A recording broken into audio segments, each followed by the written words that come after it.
ठीक है।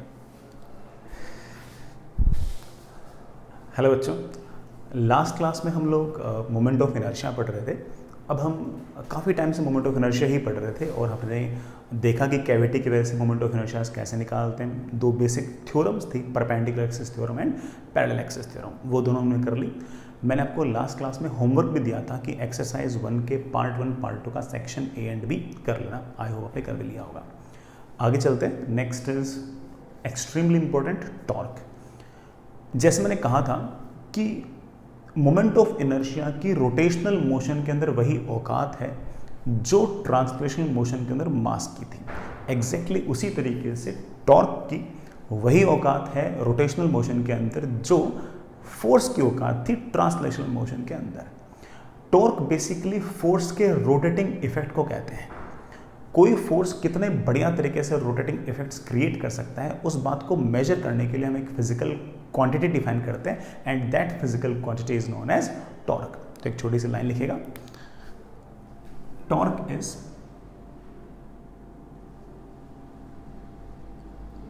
Rotating effect of a force. अब कोई फोर्स कितने बढ़िया तरीके से किसी ऑब्जेक्ट को रोटेट कर सकता है, ये सिर्फ और सिर्फ उस फोर्स पर डिपेंड नहीं करता। फोर्स पर डिपेंड तो करता है लेकिन सिर्फ फोर्स पर डिपेंड नहीं करता।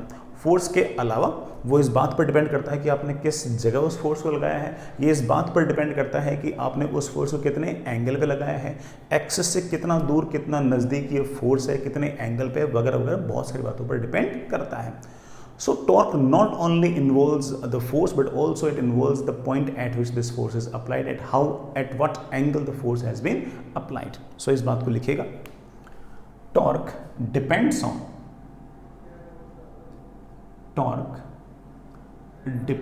on force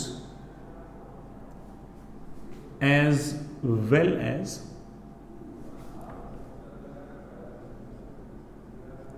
where the force is applied.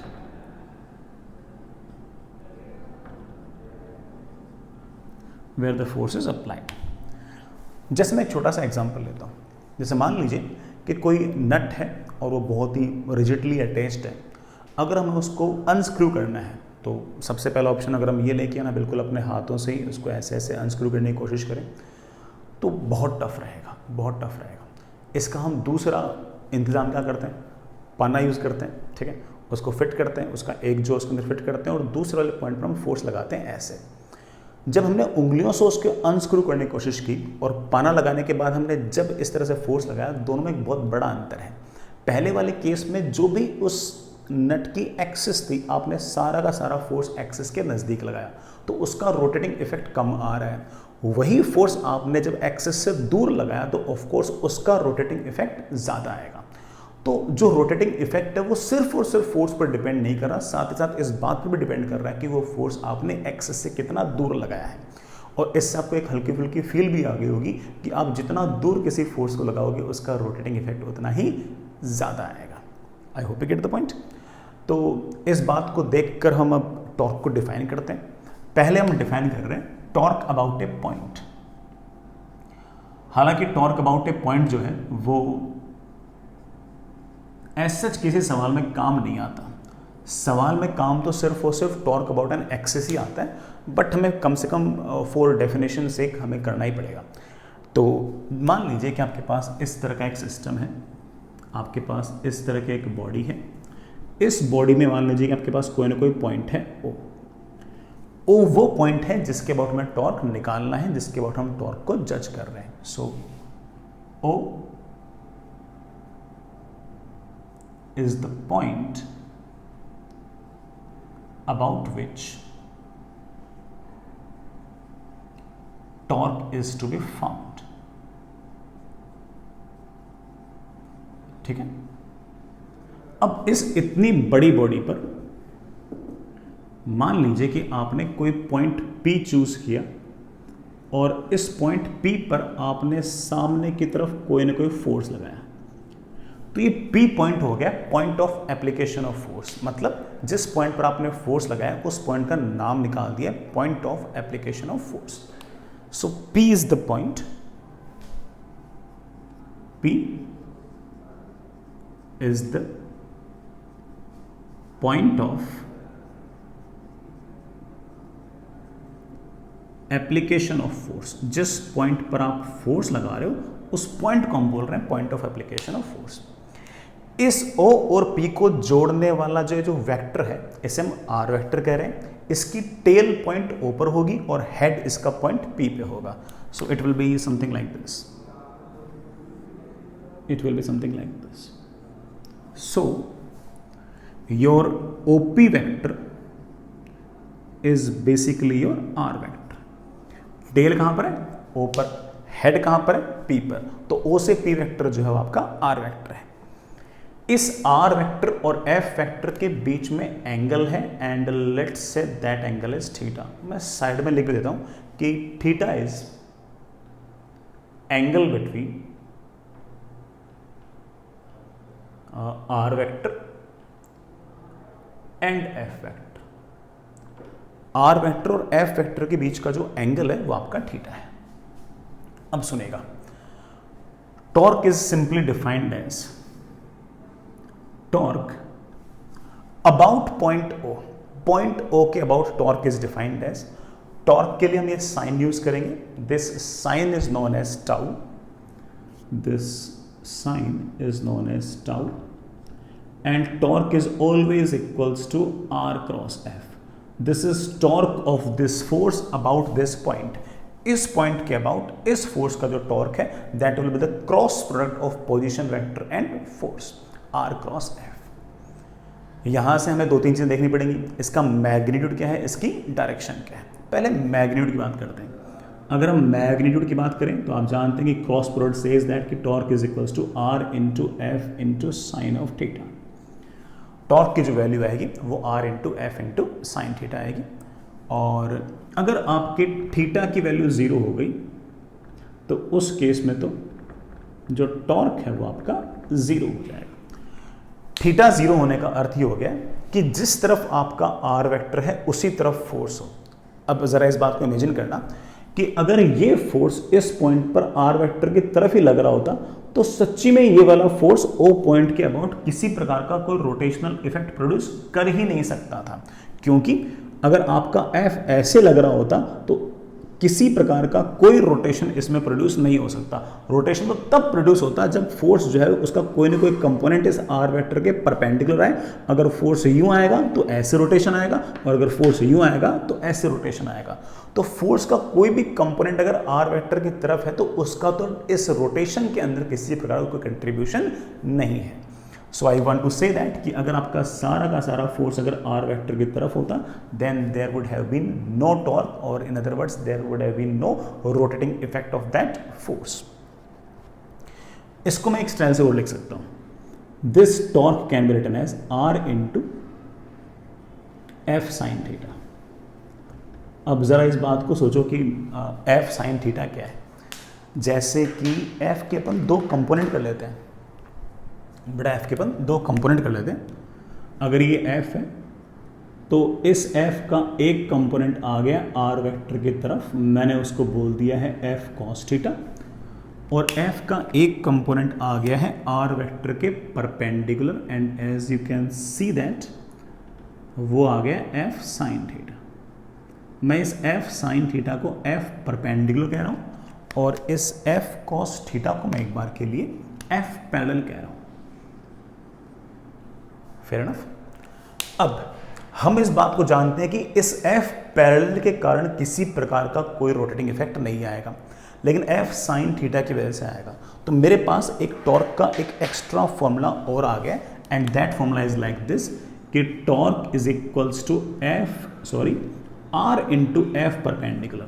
When I say R into F perpendicular I mean that कि डिस्टेंस तो पूरी, डिस्टेंस तो बड़ा O से लेके P तक, लेकिन फोर्स का सिर्फ और सिर्फ वही कंपोनेंट जो आपके R वेक्टर के परपेंडिकुलर हो, क्योंकि R वेक्टर के जो पैरेलल फोर्स आया उसने तो किसी प्रकार का कोई रोटेटिंग इफेक्ट प्रोड्यूस किया ही नहीं।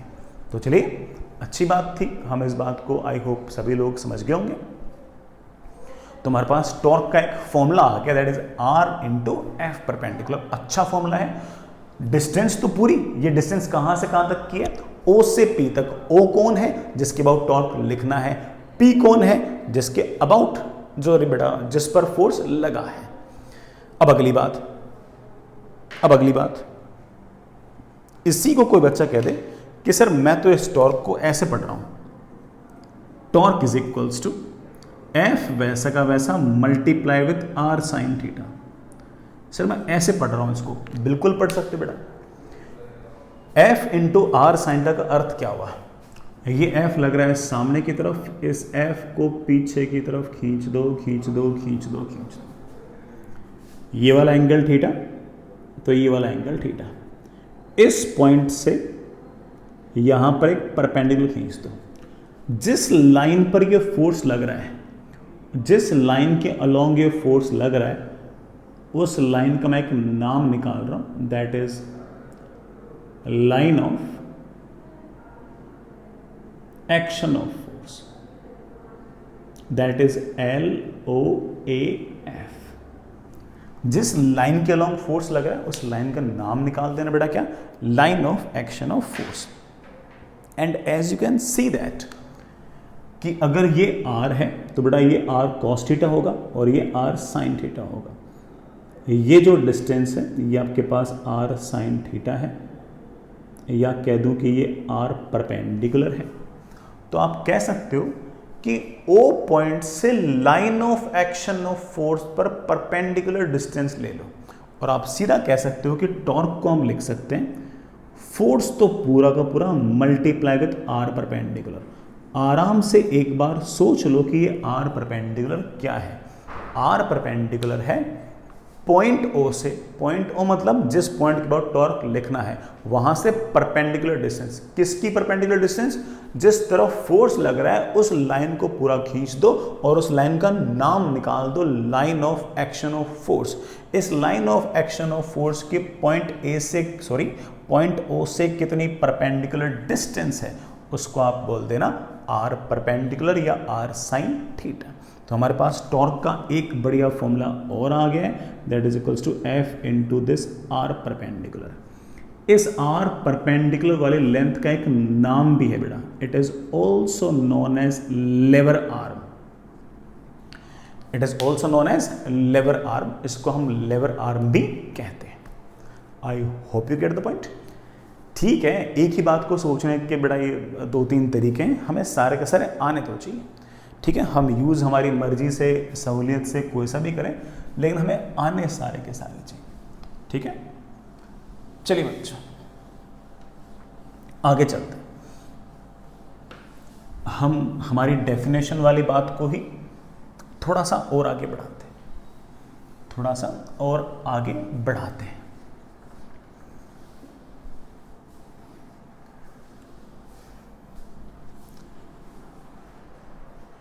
ठीक है, तो हम इस डेफिनेशन वाली बात को थोड़ा सा और आगे बढ़ाते हैं।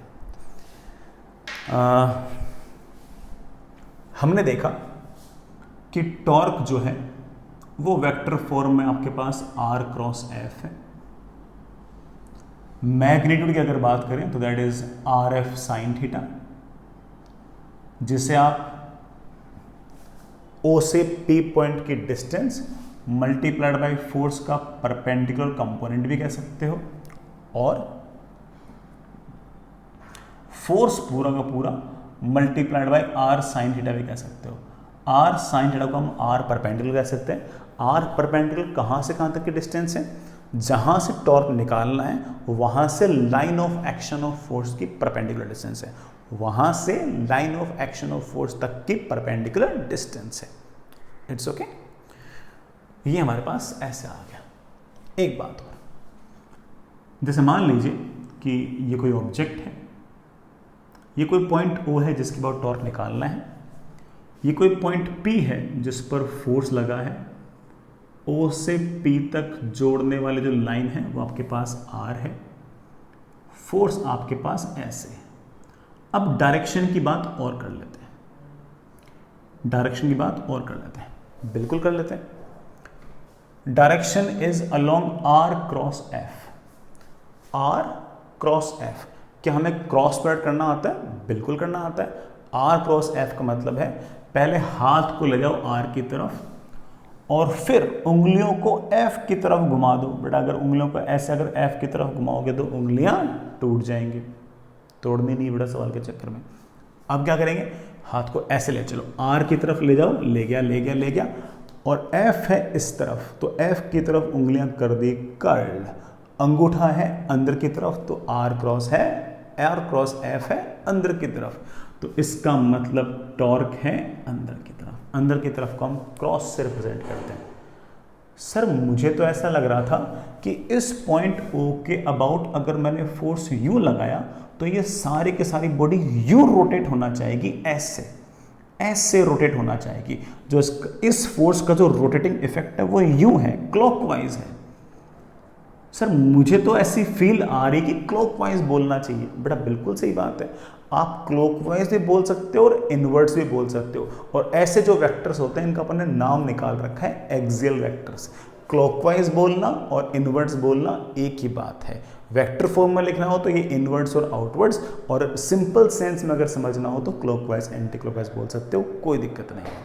ठीक है, ऐसे ही मान लीजिए कि आपके पास ये O पॉइंट है जिसके अबाउट टॉर्क लिखना है, ये पॉइंट P है और ये O और P को जोड़ने वाला वेक्टर है, लेट्स से R वेक्टर, और इस पॉइंट P पर फोर्स लग रहा है आपका S।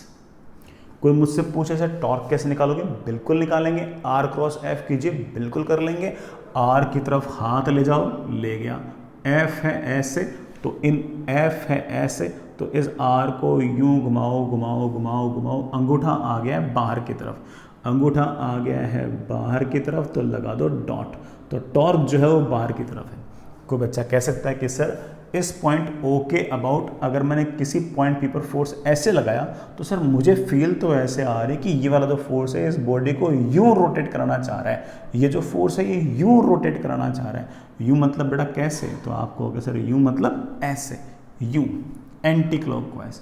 तो मैं यही कहूँगा बेटा एंटी क्लॉकवाइज बोलना या आउटवर्ड्स बोलना एक ही बात है। ये एंटी क्लॉकवाइज और आउटवर्ड्स बोलना एक ही बात है, ये आप लोग बेटा पहले से जानते हो।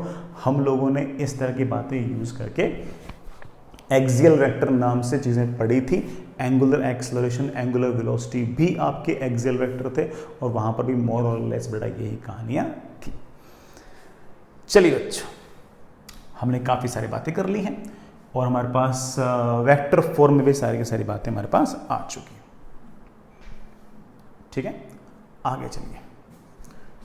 तो हमारे पास टॉर्क की मोर और लेस काफ़ी सारी बातें हो चुकी हैं। फिर भी टॉर्क के बारे में जो बातें हमने बोली हैं उनको हम हल्का सा कंपाइल कर लेते हैं। ठीक, तो चलिए लिखिए। सबसे पहली बात, टॉर्क बच्चों वेक्टर है या स्केलर है? आपको sir of course it is a vector quantity. ये दो वेक्टर्स के क्रॉस प्रोडक्ट का रिजल्टेंट है। क्रॉस प्रोडक्ट का एक नाम और होता है क्या बेटा? Vector product. तो दो वेक्टर का अगर वेक्टर प्रोडक्ट करोगे तो रिजल्टेंट भी क्या आएगा? वेक्टर आएगा। तो ऑफ कोर्स ये आपका वेक्टर है। सर ये वेक्टर का स्पेसिफिक टाइप कहाँ? हाँ बिल्कुल, ये एक एक्सियल वेक्टर है। सर एक्सियल वेक्टर है, इस बात का क्या अर्थ है? बेटा एक्सियल वेक्टर है, इस बात का अर्थ ये है कि किसी फोर्स ने किसी पार्टिकल को अगर ऐसे यूं घुमाना चाहा, तो हम बोलेंगे टॉर्क है अंदर की तरफ। यूं मतलब क्लॉकवाइज घुमाना चाहा तो टॉर्क है अंदर की तरफ, और अगर यूं घुमाना चाहा कैसे? एंटी क्लॉकवाइज, तो टॉर्क है बेटा बाहर की तरफ। अंदर की तरफ के लिए क्रॉस, बाहर की तरफ के लिए डॉट। आप ऐसे भी याद कर सकते हो, यूं रोटेटिंग इफेक्ट आ रहा है तो हाथ को ऐसे घुमा दो, अंगूठा आ गया अंदर की तरफ तो टॉर्क अंदर की तरफ। और रोटेटिंग इफेक्ट अगर मान लीजिए कि ऐसे है तो हाथ को घुमा दो ऐसे, अंगूठा है बाहर की तरफ तो टॉर्क है आपका बाहर की तरफ। तो एंटी क्लॉकवाइज बोलना, आउटवर्ड्स बोलना एक बात है, क्लॉकवाइज और इनवर्ड्स बोलना एक ही बात है। ठीक है, ये आगे चलिए। What can be the unit? तो आप कहोगे sir unit must be R cross F, force into distance. बेटा force into distance is of course newton into metre. कोई मुझसे डायमेंशन पूछे बिल्कुल लिख देंगे। फोर्स की डायमेंशन होती है mL(T-2) इंटू मीटर तो L², तो mL(T-2). न्यूटन इंटू मीटर को हम लोगों ने जूल भी लिखा था, लेकिन हम टॉर्क को बड़ा जूल नहीं लिखेंगे यार, क्योंकि जूल से फील आती है वर्क की, एनर्जी की, end of course torque is different from work and energy, तो हम जानबूझ के इसे जूल नहीं लिखते, हम तो इसे न्यूटन इंटू मीटर ही लिखेंगे। ठीक, चलिए बच्चों, ये हमारी टॉर्क की बात है। तो आगे चलते हैं, एक दो सवाल करें छोटे छोटे। आपके पास इस तरह का अरेंजमेंट है कि ये वाई एक्सिस, ये एक्स एक्सिस, ये आपके पास कोई बॉडी है, ये कोई पॉइंट O है जिसके कोऑर्डिनेट्स हैं लेट्स से 2, 3, 4। यहाँ कहीं कोई पॉइंट है जिसके कोऑर्डिनेट्स हैं लेट्स से 5, 6, -1, सारे बड़ा मीटर में ही है, और हमने इस पर कोई ना कोई फोर्स लगा रखा है ऐसे, let's say force is 3I plus 4J minus 2K newton. Coordinates are like this. जिस पॉइंट पर फोर्स लग रहा है वो बड़ा, उसके कोऑर्डिनेट्स हैं 5, 6, 1। जिस पॉइंट के बाद टॉर्क निकालना है वो है 2, 3, 4। ये O है, ये P। Find torque of the force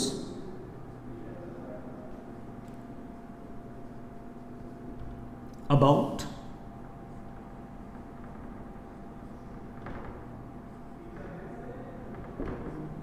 point O। Point O के अबाउट हमें टॉर्क निकालना है। बिल्कुल लगाएंगे, बिल्कुल निकालेंगे। सबसे पहले O से P तक आपका ये R वेक्टर लिख लीजिए। आप बोलो sir R vector is basically OP vector, बेटा ये तो हमें लिखना आता है, that is final minus initial. 5 - 2 that is 3I, 6 - 3 that is 3J, -1 - 4 that is -5K। Fair enough. अब R वेक्टर भी है, फोर्स पहले से दे रखा है। वी नो दैट कि torque is equals to R cross F। Cross product करना मेरे ख्याल से मेरे शायद सारे बच्चों को आता ही है, नहीं आता तो सीख लो। ये I, ये J, ये K। लिख दिया। R क्रॉस F कर रहे हो तो R पहले लिखो। R में है 3, 3 - 5, I के साथ है 3, J के साथ है 3 और K के साथ है -5। F 3, 4 - 2, I के साथ है 3, J के साथ है 4, K के साथ है -2। इसका रिजल्ट हम लोगों ने पहले याद भी कर रखा है कि कैसे कैसे ये क्रॉस प्रोडक्ट अगर निकालते हैं। I बाहर निकाल दीजिए into something, -J into something plus K into something. अब I के साथ क्या आएगा उसके लिए एक बार इस लाइन को और इस लाइन को भूल जाओ। This into this minus this into this, -6 plus 20, this minus this into this minus this into this, बेटा माइनस माइनस क्या हो जाएगा प्लस, तो that is -6 plus 20, -6 plus 20 is I think 14। Minus J के साथ क्या लिखना है, ये वाली लाइन और ये वाली लाइन भूल जाओ। This into this minus this into this, -6 plus 15, -6 plus 15, -6 plus 15 I think 9, आप कह सकते हो कि सर दैट इज 9। K के साथ क्या लिखना है, इसको और इसको भूल जाओ। This into this minus this into this, that is 12 minus 9, 12 minus 9, 12 minus 9 is I think 3, that is 3। तो हमारे पास टॉर्क आ गया 14 i cap minus 9 j cap plus 3 k cap. Of course unit is newton into metre. बेटा r metre में है, force Newton में है। कोई मुझसे पूछ ले कि सर इस टॉर्क का मैग्नीट्यूड क्या है, बिल्कुल निकाल लेंगे। टॉर्क का मैग्नीट्यूड इज 1/4 का स्क्वायर प्लस माइनस 9 का स्क्वायर प्लस 3 का स्क्वायर। आई थिंक 14 का स्क्वायर इज 196 प्लस 81 प्लस 9।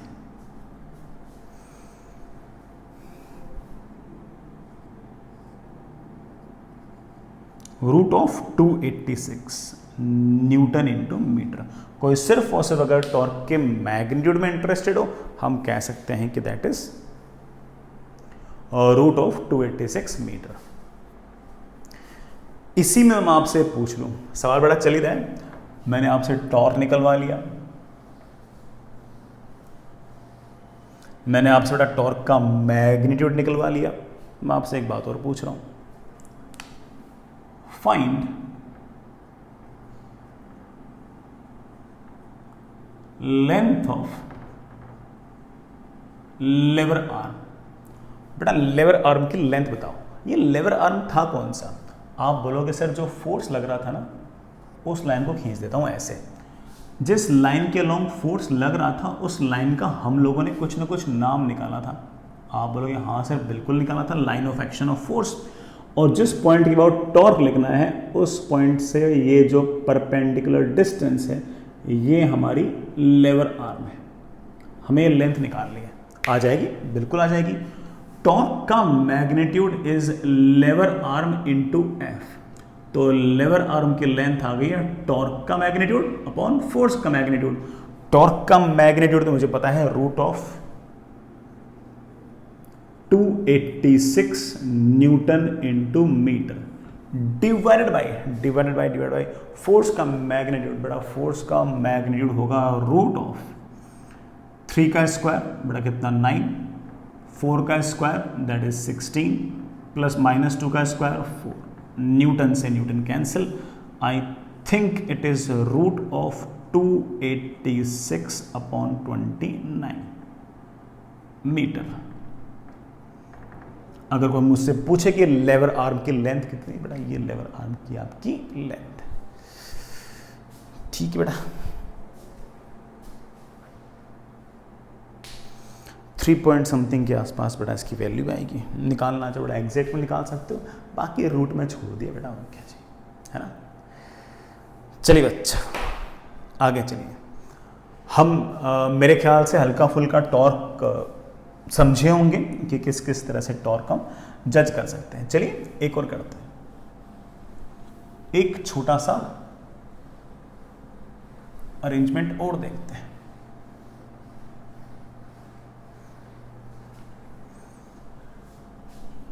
एक छोटा सा सवाल और देखते हैं। मान लीजिए कि आपके पास ये वाई एक्सिस, ये एक्स एक्सिस, ये एक्स, बड़ा ये वाई, ठीक है। एंड लेट्स से किसी पॉइंट P पर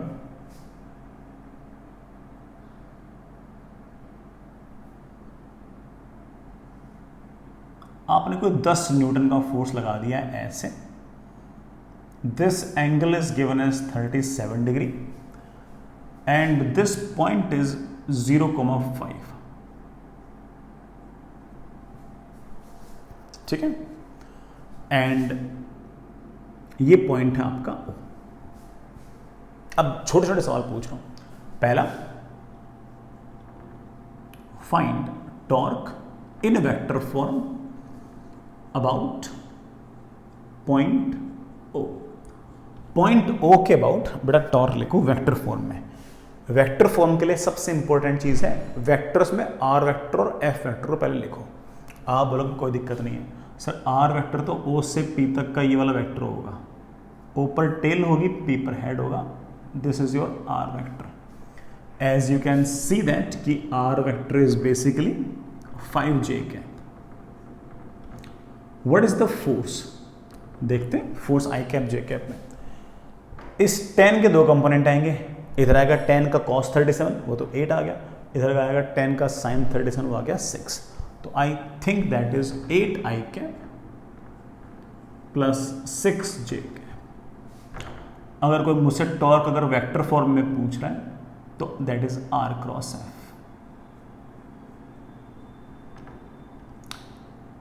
j क्रॉस i, बेटा j cross i is I think minus k cap, 8 into 5 आ गया 40 minus k cap. j cross j we know it very well that is 0। तो torque की value आ गई minus 40 k cap. अगर ये x axis है, ये y एक्सिस है, ये z एक्सिस है, तो टॉर्क बेटा z के लॉन्ग नहीं है, नेगेटिव z के लॉन्ग है। तो मतलब पक्की बात है कि टॉर्क है अंदर की तरफ। अच्छी बात है। हमसे कोई पूछ ले कि सर टॉर्क का मैग्नीट्यूड क्या है, तो हम बोल देंगे कि दैट इज 40। और बेटा अगर वो न्यूटन और मीटर में है तो that is newton into metre, ये भी न्यूटन इंटू मीटर में। लेकिन टॉर्क के मैग्नीट्यूड को बेटा हम पहले वेक्टर में निकालें फिर इस तरह से लिखें, इससे अच्छा हमारे पास और भी तरीके हैं। सर कौन से तरीके हैं? ये तरीके, torque is equals to r into f perpendicular.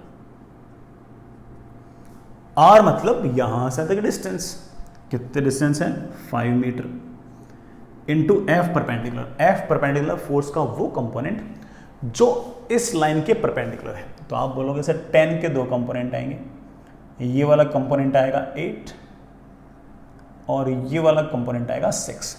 हम जानते हैं कि 6 की वजह से किसी प्रकार का कोई टॉर्क नहीं है। क्यों? क्योंकि ये वाला फोर्स कहां से पास हो रहा है? ओ पॉइंट से। सिर्फ और सिर्फ किस वाले फोर्स के कारण टॉर्क आएगा? आप बोलोगे सर इसके कारण आएगा, and this is your F perpendicular. तो आप कह सकते हो कि दैट इंटू 8 न्यूटन हमारे पास आ गया, that is 40 newton into metre. एक और तरीका है कि टॉर्क में लिख दूं फोर्स इंटू आर परपेंडिकुलर, मतलब फोर्स तो पूरा 10 न्यूटन, ये आर परपेंडिकुलर क्या है बेटा? मेरे ख्याल से तुम्हारे लेबर आर्म की लेंथ है, मतलब जिस लाइन के लॉन्ग फोर्स लग रहा है उस लाइन को बेटा पीछे की तरफ खींचो खींचो खींचो, और इस पॉइंट से इस line of action of force पर एक परपेंडिकुलर खींच दो। जो परपेंडिकुलर खींचा है वो है हमारा लेबर आर्म या आर परपेंडिकुलर। इसे सोचना कोई बहुत बड़ा टास्क थोड़ी है। ये वाला एंगल 37 तो ऑफ कोर्स ये वाला एंगल भी 37, ये वाला एंगल 90 तो ये वाला एंगल 53, ये वाला एंगल 53 तो ये वाला एंगल वापस से 37। यहां से यहां तक की लेंथ है 5, 90 डिग्री के सामने ये 5 है, ये तो हाइपोटेनस हो गया। अगर ये 5 है तो ये आएगा 5 cos 37, ये आएगा 5 sin 37। तो ये लेंथ आपके पास आ गई है 5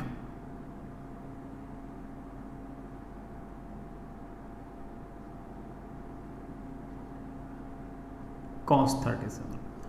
बेटा 5 cos 37 आज देंगे 4, तो मेरे पास आ गया 10 newton into 4 metre. I think again comes out be 14 newton into metre. ठीक है बच्चों, एक लास्ट पॉइंट और लिखा रहा हूं, हालांकि मैंने मोस्टली बातें आप लोगों को बता दी हैं, एक छोटी सी बात रह गई थी, बता देता हूं। ठीक है, चलिए सुनिए बेटा, एक लास्ट छोटी सी बात और सुनिए। नोट टाइप लिख सकते हो इसको, हालांकि हमें पता है, बस लिख खबर है, पता तो बड़ा है, हमने सवालों में यूज किया, फॉर्मूला में यूज किया। हम मान लीजिए कि आपके पास ये कोई पॉइंट है O और ये कोई पॉइंट है P। O और P को जोड़ने वाला आपके पास R वेक्टर है, और आर वेक्टर के अलोंग ही आपके पास कोई ना कोई फोर्स लगा दिया है ऐसे, और मैं आपसे पूछूं कि इस फोर्स का क्या टॉर्क आएगा, तो आप कहोगे सर टॉर्क आएगा r into f into sine of angle between r vector और एफ वेक्टर बीच में एंगल कितना है 0, आर वेक्टर भी ऐसे एफ वेक्टर भी ऐसे, एंगल आ गया 0। सो आई थिंक बेटा the value of torque comes out to be 0। अगर आपने इसी पॉइंट P पर फोर्स लगाया होता ऐसे, तो उसका टॉर्क क्या आता? तो आप बोलते हैं कि सर ऊपर टेल P पर हेड आर वेक्टर आता है ऐसे, एफ वेक्टर आता है ऐसे, आर और एफ के बीच में एंगल आता है 180, तो टॉर्क की वैल्यू होती r into f into sine of 180, sine 180 also comes out to be 0, torque comes out to be 0। इस बात में एक तरीके से और बोल सकता हूं, कैसे कि चाहे फोर्स ये हो चाहे फोर्स ये हो, दोनों ही केस में ये आपका हो गया है line of action of force. हमारे पास टॉर्क का एक फॉर्मूला और था कि फोर्स तो पूरा और line of action of force की O पॉइंट से परपेंडिकुलर डिस्टेंस, जिसको हम लेंथ ऑफ लेबर आर्म भी कह रहे थे। अब हुआ क्या कि जब फोर्स यूं लगा या फोर्स यूं लगा, उस केस में line of action of force तो पॉइंट O से ही गुजर रही है, और जब वो O से गुजर रही है तो O पॉइंट से उसकी डिस्टेंस कितनी हो गई 0, और O पॉइंट से अगर डिस्टेंस 0 हो गई तो ऑफ कोर्स टॉर्क भी कितना हो गया 0। तो ठीक है बेटा, आप ऐसा कह सकते हो कि O पॉइंट के बाद टॉर्क आएगा 0। अगर इस बात में अलग तरीके से बोल रहा हूं, या तो फोर्स यूं लगे या फोर्स यूं लगे, या ऐसे बोल दूं जब भी फोर्स का line of action of force, जब भी फोर्स का line of action of force O point से गुजरेगा तो O पॉइंट के बाद आपके टॉर्क की वैल्यू 0 आएगी। तो एक लाइन लिखिएगा, if line of action of force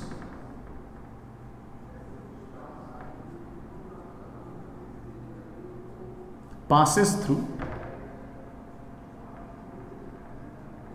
point O, then torque about point O will be 0। ठीक है बच्चों, तो O पॉइंट के बाद आपके टॉर्क की वैल्यू 0 है। चलिए बच्चों,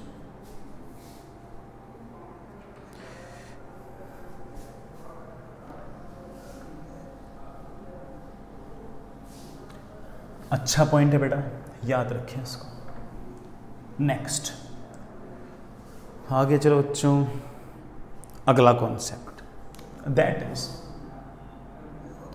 ज्यादा हमारे इंपॉर्टेंट जो है बेटा, वो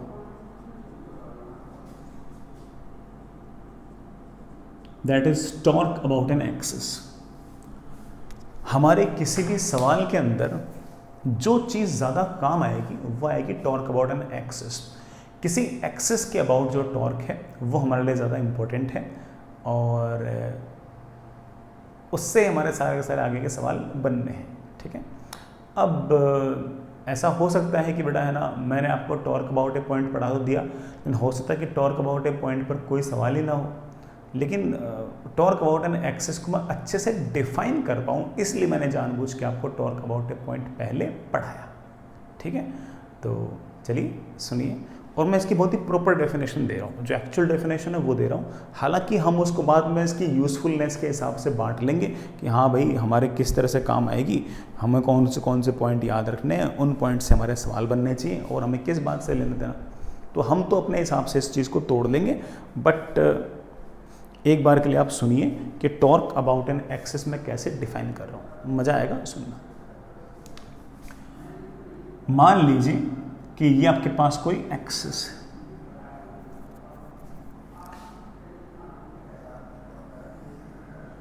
और ये आपके पास कोई ना कोई बॉडी है।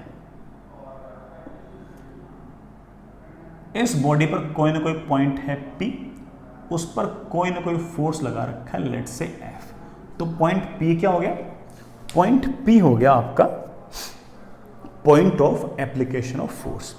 ठीक है, अब आप एक काम कीजिए, हमें एक्सिस पर तो चलिए टॉर्क लिखना नहीं आता, लेकिन पॉइंट के बाद तो लिखना आता है। तो एक काम कीजिए, इस एक्सिस पर अपनी मर्जी से कोई पॉइंट छांट लीजिए। मैंने छांट लिया ओ पॉइंट, अपनी मर्जी से मैंने एक पॉइंट छांट लिया ओ, और आप तो इस ओ पॉइंट के अबाउट टॉर्क लिख लीजिए, जैसे लिखते हैं बेटा वैसे लिख लीजिए। इस ओ पॉइंट के अबाउट जो टॉर्क आएगा उसका वो कंपोनेंट ले लीजिए जो एक्सिस के पैरेलल है। That component is defined as torque about an axis. Let me repeat the statement once again. Axis पर एक पॉइंट ले लीजिए, उस पॉइंट के अबाउट टॉर्क निकाल लीजिए। भाई पॉइंट के अबाउट तो टॉर्क आपको लिखना आता ही है। अब उस टॉर्क का वो कंपोनेंट जो एक्सिस के पैरेलल होगा, that component is defined as torque about an axis. हालांकि इतनी डिटेल डेफिनेशन की जरूरत हमारे सवालों में नहीं पड़ेगी। सवालों में तो हम 2-4 ऐसी स्पेसिफिक बातें याद कर लेंगे, हमारे सवाल बड़े आराम से बन जाएंगे, लेकिन प्रॉपर डेफिनेशन यही है। तो एक काम कीजिए बेटा,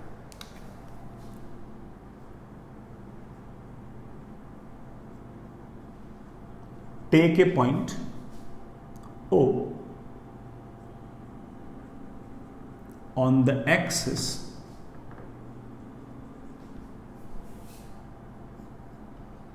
and find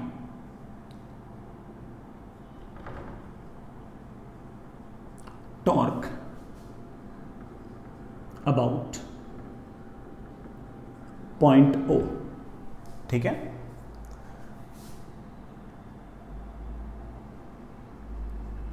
the component of this torque along axis is defined as torque about axis। बस इतनी सी बात हमारे काम की, is defined as torque about axis। ठीक है, ये हमारे काम की बात है। हमारे सवाल तो बड़ा इससे बड़े आराम से बन जाएंगे। हम इससे बड़ा सारे की सारी थ्योरी डेवलप कर लेंगे, चिंता वाली बात ही नहीं है। लेकिन मेन बात यही है, मैं इसे मिटा रहा हूं बेटा। 3 स्पेशल केसेस हैं जिससे हमारा काम बनेगा। सुनिए, सबसे पहले पॉइंट है line of action of force passing through axis.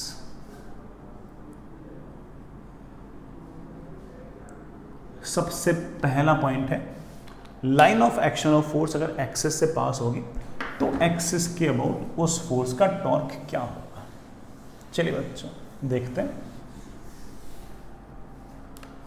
हमारे पास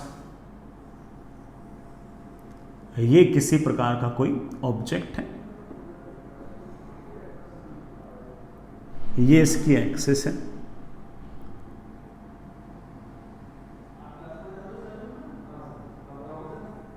ये एक्सिस है, और ये आपके पास कोई ना कोई पॉइंट है, point of application of force. Let's say बता दिस पॉइंट इज P, और इस पर मैंने फोर्स लगा रखा है ऐसे। जिस लाइन के अलोंग फोर्स लगा रखा है उसे मैं line of action of force बोल सकता हूं। उस लाइन को मैंने पीछे की तरफ ऐसे खींच दिया।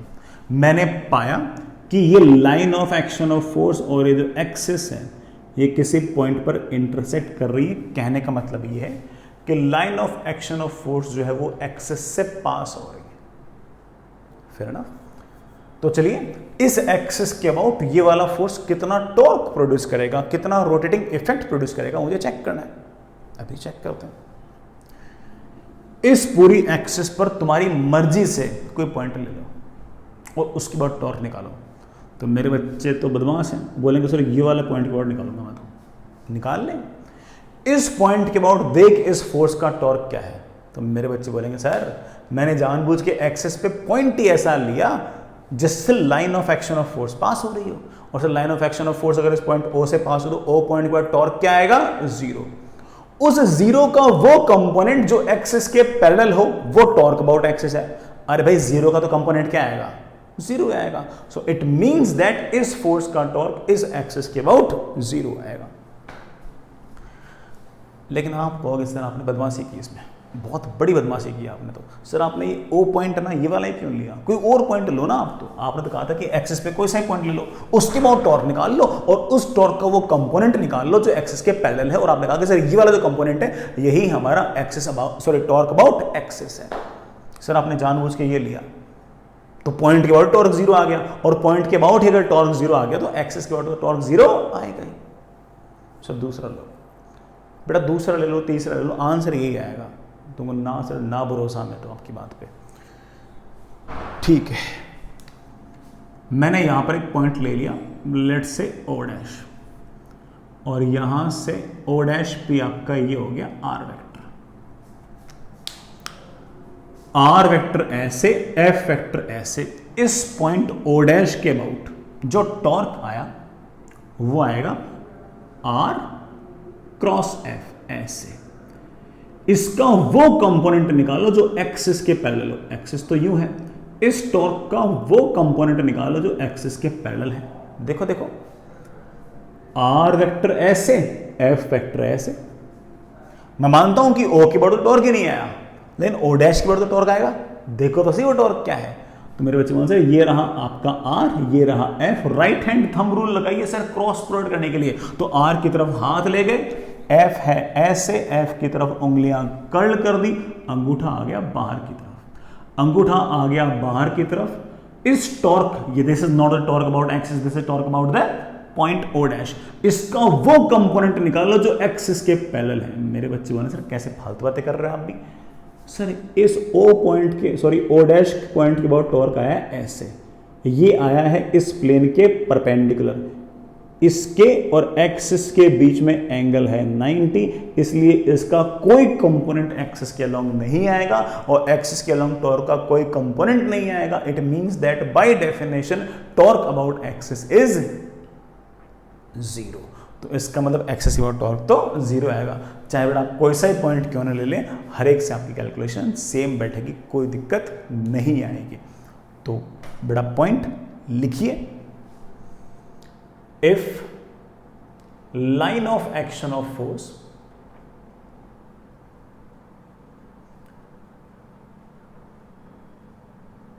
passes through any point on axis, then torque about axis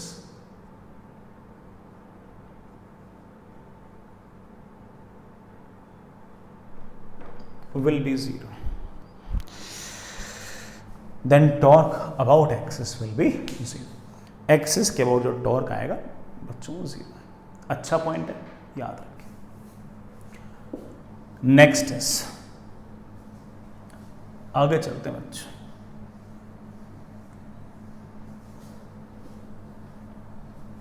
next is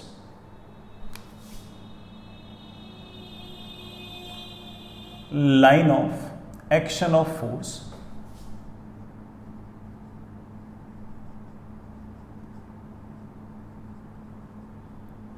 parallel to axis. अगर line of action of force axis की पैरेलल हो तो उसका टॉर्क कैसे आएगा। चलिए सोचते करते हैं कुछ कोशिश। मान लीजिए कि आपके पास इस तरह का अरेंजमेंट है कि ये कोई एक्सिस है और इस पॉइंट P पर फोर्स लग रहा है ऐसे, और ये जो फोर्स है ये इसके पैरेलल है। मुझे एक्सिस के बाद टॉर्क निकालना है, निकालते हैं। इस एक्सिस पर अपनी मर्जी से कोई पॉइंट ले लो, लेट से O, और इस O पॉइंट का टॉर्क निकाल लीजिए ऐसे, निकाल लेंगे। इस O पॉइंट से P पॉइंट को जोड़ने वाले ये R वेक्टर है, ये आपका F वेक्टर है। ये R है, ये F है, R क्रॉस F कीजिए, R क्रॉस F किया, आ गया बाहर की तरफ। This is not the torque about axis, this is the torque about point O. Its component parallel to axis, its component parallel to axis is defined as torque about the axis. But as we know that कि इस point O का जो torque है वो तो इस plane के perpendicular आया, इसका तो एक्सिस के अलोंग कोई कंपोनेंट ही नहीं आएगा, अगर इसका एक्सिस के अलोंग कोई कंपोनेंट नहीं आएगा तो एक्सिस के अबाउट बाय डेफिनेशन एक्सिस के अबाउट टॉर्क भी क्या आएगा, 0। तो आप कह सकते हो कि अगला पॉइंट, इफ ए फोर्स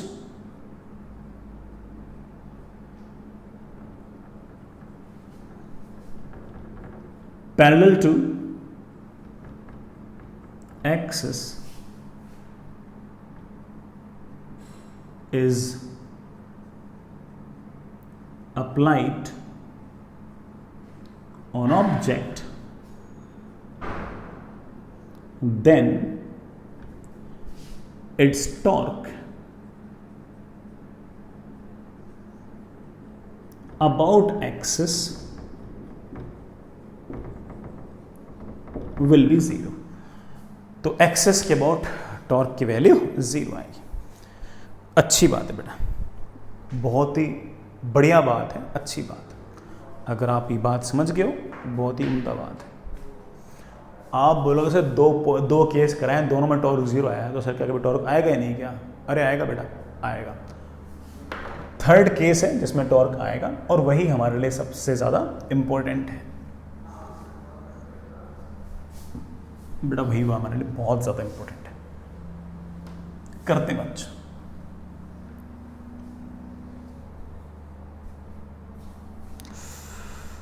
सुनिए बच्चों, थर्ड वन है axis and line of action of force are skew lines. Sir ये स्क्यू लाइन्स क्या होती हैं बेटा? स्क्यू लाइन्स मतलब lines like this, lines like this, neither parallel nor intersecting, ना तो पैरेलल है ना ही इंटरसेक्टिंग है। These kind of lines are known as skew lines. बेटा इस तरह की जो लाइन्स है उसको हम स्क्यू लाइन्स बोल सकते हैं, ना तो इंटरसेक्ट कर रही हैं ना ही एक दूसरे के पैरेलल है। तो सुनिएगा, अब आएगा टॉर्क। मान लीजिए कि आपके पास इस तरह से कोई ऑब्जेक्ट है, ये उसके एक्सिस है, ये इसके एक्सिस है, और इस ऑब्जेक्ट पर आपने कोई पॉइंट P लिया और इस पॉइंट P पर आपने फोर्स लगा दिया यूं, ऐसे। फोर्स कैसे लगा दिया? यूं, ऐसे फोर्स लगा दिया ऐसे। कोई दिक्कत नहीं बेटा, कोई दिक्कत नहीं बेटा। पहले चेक कर लो क्या ये स्क्यू लाइन्स है। आप कहोगे हाँ सर बिल्कुल स्क्यू लाइन्स है, एक्सिस यूं है, force skew lines. Sir torque निकालना मुझे इसका, बिल्कुल निकालेंगे बेटा, बिल्कुल निकालेंगे। मैंने मान लीजिए कि ये बेटा मान लो कि परपेंडिकुलर डिस्टेंस है एक्सिस से, ये मान लीजिए R परपेंडिकुलर, यहां कहीं कोई पॉइंट है O, पॉइंट O के अबाउट मैं इस फोर्स का टॉर्क निकालना चाहता हूं, निकाल लेंगे। O पॉइंट से इस पॉइंट तक की लेट से डिस्टेंस है R और ये वाला एंगल है थीटा। आराम से गौर करना, कोई जल्दबाजी नहीं है। पहले O पॉइंट के बाद टॉर्क निकालो, निकालता हूं। R वेक्टर है ऐसे, F वेक्टर है ऐसे, R वेक्टर है ऐसे, R वेक्टर है ऐसे और F वेक्टर है ऐसे। This is your R vector, this is your R vector and F है अंदर की तरफ, F is like this. As you can see that कि दोनों के बीच में एंगल 90 है, क्योंकि R वेक्टर तो इस प्लेन में ही है और F इस प्लेन के perpendicular, the angle between them is 90। सो इस पॉइंट के अबाउट जो टॉर्क आएगा, पॉइंट के अबाउट, वो आएगा R into F into sine of angle between them, that is R into F. This is not the torque about axis, this is torque about point O. What's its direction? The opposite direction is R cross F. Again, this is your r vector, this is your r vector, this is your f vector. Direction will be along r cross f, direction will be along r cross f. So this is your r, this was your r cross f. It will be something like this. This is your r vector, this is your f vector. r की तरफ हाथ ले जाओ, ले गए, अंदर की तरफ है f, f की तरफ उंगलियां कर्ल कर दो, दोनों का क्रॉस प्रोडक्ट आएगा ऐसे, और दोनों का क्रॉस प्रोडक्ट आएगा ऐसे, तो टॉर्क अबाउट पॉइंट O आएगा ऐसे. और बाय डेफिनेशन आप जानते हो कि अगर मैं कहूं कि torque about O is equals to r cross f, it means that कि ये जो टॉर्क है ये हमारे r वेक्टर के परपेंडिकुलर होगा. तो r वेक्टर तो ऐसे है, इसके परपेंडिकुलर होगा. अच्छी बात है. ये वाला एंगल थीटा, तो ये वाला एंगल थीटा, ये वाला एंगल थीटा, ये 90 माइनस थीटा, तो ये वाला वापस से मेरे पास आ गया theta. This is torque about point O, but this is not torque about axis. Torque about axis is of course its component parallel to axis. This is the line which is parallel to axis. So मैं कह सकता हूं इस torque का ये वाला जो component है that is TO का cos थीटा, टाउ O का cos थीटा. तो आप कह सकते हो कि हाँ सर बिल्कुल, और हमारे पास टॉर्क अबाउट एक्सिस की वैल्यू आ गई है. टॉर्क अबाउट पॉइंट O का cos theta, that is basically r into f into cos theta. f को बड़ा बाहर निकाल लो. what is r cos theta, जरा चेक करना. मेरे ख्याल से अगर ये डिस्टेंस है r, तो ये डिस्टेंस है r cos theta. तो आप कह सकते हो कि टॉर्क अबाउट एक्सिस का फॉर्मूला आ गया f into r परपेंडिकुलर. सिर्फ फॉर्मूला थीटा आए नहीं, आना भी नहीं चाहिए बेटा, ठीक है. तो ये अगर आपके पास एक एक्सिस है बड़ा, ये अगर आपका फोर्स है, उन दोनों के बीच अगर परपेंडिकुलर डिस्टेंस अगर r परपेंडिकुलर है, तो टॉर्क की वैल्यू अबाउट एक्सिस आएगी आपके पास f into r perpendicular, that is r perpendicular. तो हमें सिर्फ और सिर्फ ये 3 पॉइंट याद रखने हैं. इन 3 पॉइंट से हमारे लगभग सारे काम बन जाएंगे, हमें दिक्कत ही नहीं आएगी, बिल्कुल नहीं आएगी, है ना. डेफिनेशन थोड़ा ठीक है, मेरे को थोड़ी आइडिया था कि हाँ इस तरह से डिफाइन करते हैं, तो मुझे लगा कि मैं आपको सिखा देता हूँ, है ना. हो सकता है कई बच्चों को समझ में आ भी गया हो कि हाँ कैसे सर ने पॉइंट्स के अबाउट जो टॉर्क था उसको यूज़ करके एक्सेस के अबाउट टॉर्क सर ने बताया. अगर आपको लगे कि नहीं सर ये तो थोड़ा टफ हो गया, तो कोई चिंता वाली बात ही नहीं है. आप बड़े आराम से कहोगे सर 3 बातें याद कर लूँ कि अगर फोर्स एक्सिस के किसी भी एक पॉइंट से पास होगा तो उसका टॉर्क 0 आएगा. अगर फोर्स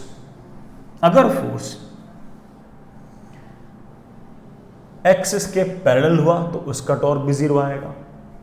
और अगर फोर्स और एक्सिस अगर स्क्यू लाइंस हुई तो तो टॉर्क की वैल्यू आएगी, क्या वैल्यू आएगी, F into r perpendicular. R perpendicular किसके बीच की लाइन, किसके बीच की डिस्टेंस है, दोनों लाइंस के बीच. कौन सी लाइन, एक्सिस और line of action of force.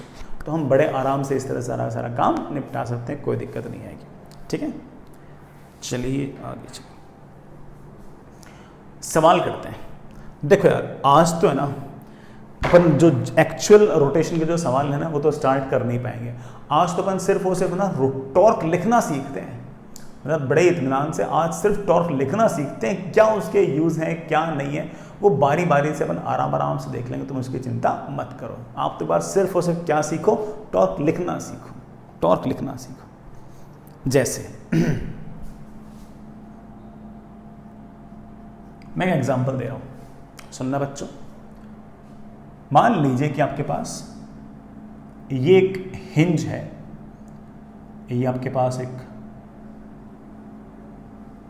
Smooth hinge, और आपके पास ये एक m मास की l लेंथ की यूनिफॉर्म रॉड है, यूनिफॉर्म रॉड. ठीक है ना. ये वर्टिकल प्लेन है बेटा. वर्टिकल प्लेन में ये हिंज को तो ऐसे मान लो कि बेटा मेरी उंगलियां, और मैंने जैसे छोड़ूंगा बेटा नीचे आएगी. इस पर 2 फोर्स लग रहे हैं, इस पर रॉड पर. कौन से mg और हिंज फोर्स. कौन कौन, mg और हिंज फोर्स। मैं एक बार, मुझे पता तो ऐसा कुछ है नहीं, मैं हिंज फोर्स मान लेता हूं, लेट से ऐसे, पता नहीं कितना है, हम आगे जाकर हिंज फोर्स निकालना भी सीखेंगे। आज हम सिर्फ और सिर्फ हिंज फोर्स का टॉर्क कैसे लिखते हैं, ग्रेविटेशनल फोर्स का टॉर्क कैसे लिखते हैं, टॉर्क कैसे लिखते हैं उस पर ज़्यादा डिस्कशन करेंगे और बाकी बातें डिस्कशन नहीं करेंगे, ठीक है। तो पहला काम, find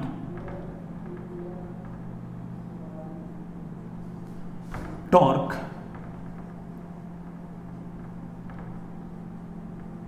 due to hinge force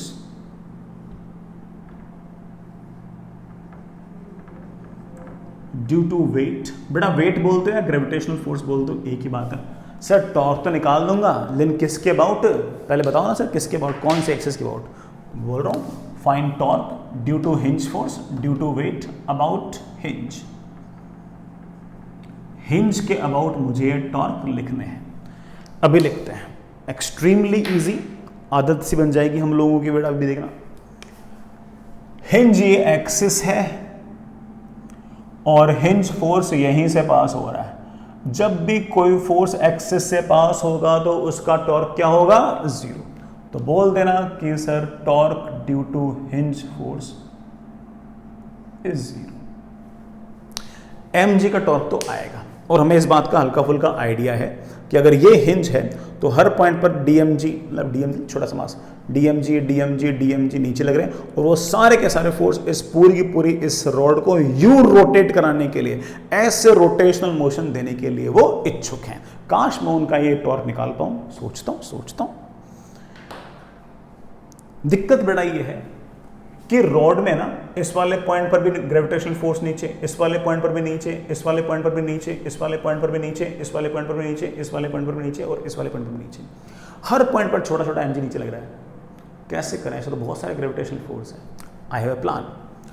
आप एक काम कीजिए कि हिंज से x डिस्टेंस दूर जाइए और छोटा सा एलिमेंट कट कीजिए dx थिकनेस का। ये छोटा सा एलिमेंट आएगा जिसका मास मैं मान लेता हूं कि dm है, उसको अर्थ पुल कर रही है नीचे की तरफ, कितने फोर्स से, dmg से। ये dm बेटा कितनी ही बार मैं आपको लिखना सिखा चुका हूं, that is m/l into dx into g। काश मैं इस हिंज फोर्स के अबाउट इस छोटे से पुल का, इस छोटे से वेट का टॉर्क लिख पाऊं। तो मेरे बच्चे बोलने से चिंता वाली बात ही नहीं है। ये आपकी एक्सिस है और ये आपका फोर्स है। चेक कर लो दोनों स्क्यू लाइंस है क्या। बच्चे बोलेंगे हाँ सर बिल्कुल स्क्यू लाइंस है, और अगर स्क्यू लाइंस में सर टॉर्क तो आएगा। सर टॉर्क आएगा कैसे, देखो यार मेरे को तो ये क्लॉकवाइज एंटी क्लॉकवाइज बहुत बढ़िया लगता है।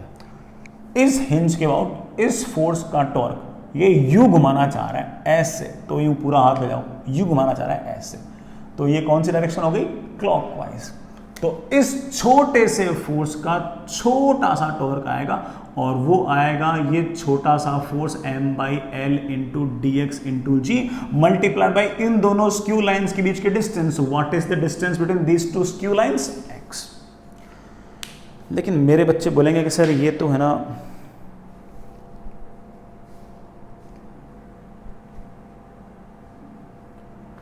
छोटा सा टॉर्क है इस छोटे से फोर्स का। सर ये फोर्स तो यहां से चलते चलते चलते चलते चलते चलते यहां तक फैला हुआ है, यहां से तक फैला हुआ है। सर मुझे पूरा टॉर्क चाहिए बेटा, पूरा टॉर्क चाहिए, तो जोड़ ले। एक्स की वैल्यू को कहां से कहां तक वेरी करेगा, तो बोलेगा सर 0 से लेकर l तक वेरी करूंगा। m बाहर, g बाहर, l बाहर, x dx का इंटीग्रेशन आएगा x²/2, लिमिट लगाऊंगा 0 से लेके l तक, तो आंसर आ जाएगा m इंटू जी इंटू l/2। ये है हमारे इस ग्रेविटेशनल फोर्स या फिर वेट का टॉर्क, किसके अबाउट, हिंज के अबाउट। बढ़िया आंसर बेटा, बढ़िया आंसर। लेकिन ये आंसर इतना स्टैंडर्ड है कि हम अगली बार इसको इस तरह से इंटीग्रेट करके आंसर लिखेंगे नहीं। हम ये बोलेंगे कि अगर ये हिंज है और ये यूनिफॉर्म रॉड है, अगर ये यूनिफॉर्म रॉड है तो इस पर जो mg लग रहा है वो यूनिफॉर्म रॉड है, उसको इस रॉड के सेंटर ऑफ मास पर लगता हुआ मान लो। कहां पर लगता मान लो? सेंटर ऑफ मास पर। यूनिफॉर्म रॉड है तो ऑफ कोर्स इसका सेंटर ऑफ मास यहां कहीं होगा। This distance will be L/2 and mg will be like this, और इस हिंज के अबाउट mg लगेगा ऐसे, तो उसका टॉर्क आएगा ऐसे, और दैट टॉर्क विल बी, सीधा बोल सकते हो कि हिंज के अबाउट टॉर्क कितना होगा। ये रही हिंज, ये रहा mg। क्या दोनों स्क्यू लाइंस है? यस, दोनों स्क्यू लाइंस के बीच का सेपरेशन कितना है? L/2। आप बड़े आराम से कह सकते हो कि torque is simply mg into यहां से यहां तक के परपेंडिकुलर डिस्टेंस, बड़ा that comes out to be L/2। तो जब भी इस तरह से ग्रेविटेशनल फोर्स आ रखा हो, मैं बहुत ही क्लियरली इस बात को बोल रहा हूँ, मैं इस बात को बिना डिराइव के भी बोल सकता था, माननी पड़ती बेटा आपको, ठीक है, क्योंकि आप पहले से इस बात के लिए थोड़े बहुत ट्यून तो थे कि हाँ ऐसा होता है, बट मैंने प्रूव भी कर दिया बेटा। अब जब भी कभी वेट का या ग्रेविटेशनल फोर्स वगैरह का टॉर्क वगैरह लिखना होगा, तो मेरे से उम्मीद ना करें बेटा मैं अलग अलग पॉइंट पर डीएमजी लिखूंगा, उनका टॉर्क लिखूंगा, फिर उसको ऐड करूंगा। मैं सीधा बोल दूंगा कि बेटा तुम तो सारे के सारे ग्रेविटेशनल फोर्स को कहाँ पर लगते, मान लेना सेंटर ऑफ मास पे, और टॉर्क जैसे हम लिखते आए थे वैसे लिख दिया करो। जैसे मान लीजिए कि आपके पास ये एक स्मूथ हिंज, ये हॉरिजॉन्टल लाइन, और ये आपके पास m मास की l लेंथ की यूनिफॉर्म रॉड, और ये वाला एंगल थीटा। हिंज ऐसे, मुझे पता नहीं बेटा हिंज फोर्स कैसे है, लेकिन हिंज फोर्स मान लीजिए बेटा यहां से गुजर रहा है, तो कोई मुझसे पूछे कि सर इस हिंज के अबाउट हिंज फोर्स का टॉर्क क्या आएगा, तो मैं बोलूंगा बेटा हिंज फोर्स तो लग रहा है, उसका टॉर्क नहीं है। क्यों नहीं है? क्योंकि ये हिंज फोर्स कहां से पास हो रहा है? एक्सिस से पास हो रहा है, तो उसका टॉर्क भी 0 आएगा। तो कोई मुझसे पूछ ले कि टॉर्क अबाउट हिंज, सॉरी बेटा, torque due to hinge force, तो हम बोल देंगे 0। कोई मुझसे पूछ रहे सर इस केस में ग्रेविटेशनल फोर्स का टॉर्क क्या आएगा, तो यार अब वापस इंटीग्रेट थोड़ी करूंगा मैं बोल दूंगा कि इतनी बड़ी रॉड है, mg को लगता हुआ मान लो सेंटर ऑफ मास पर, ये है mg, centre of mass rod का आएगा L/2 पर, जिस तरफ mg लग रहा है उस लाइन को ऐसे खींच दो, ऐसे पूरा खींच दिया। अब 2 स्क्यू लाइंस बन गई है। कौन से स्क्यू लाइंस बन गई है? एक स्क्यू लाइन बन गई है वो एक्सिस जिसके बाद टॉर्क निकालना है, दूसरी एक्सिस बन गई है वो लाइन जो हमारा line of action of force है, उनके बीच की परपेंडिकुलर डिस्टेंस। कौन सी है परपेंडिकुलर डिस्टेंस? परपेंडिकुलर डिस्टेंस है ये वाली, और वो है L/2 का constant.